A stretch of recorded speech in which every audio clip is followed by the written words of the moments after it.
அஸ்ஸலாமு அலைக்கும் வரஹ்மத்துல்லாஹி தஆலா பரகாத்துஹு. உங்கள் அனைவரின் மீதும் ஏக இறைவனின் சாந்தியும் சமாதானமும் உண்டாவதாக. ஆரம்பமாக இஸ்லாமிய ஹிஜ்ரி புத்தாண்டின் நல்வாழ்த்துக்களை தெரிவித்துக் கொள்கின்றேன்.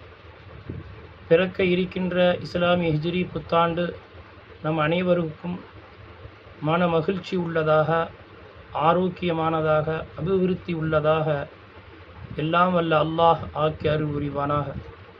எல்லா விதமான இடையூறுகளிலிருந்தும், மன சஞ்சடங்களிலிருந்தும், வறுமையிலிருந்தும், உடல்நல குறைபாடுகளிலிருந்தும் முழுமையான பாதுகாப்பை கொடுத்து ஏக இறைவனுடைய இறை கடமைகளை இன்புற நிறைவேற்றி நீண்ட நெடிய நாட்கள் வாழக்கூடிய பாக்கியத்தை இந்த ஹிஜ்ரி புத்தாண்டின் மூலமாக தந்தருள் புரிவானாக. வஸ்ஸலாமு அலைக்கும் வரஹ்மத்துல்லாஹி தஆலா வபரகாத்துஹு.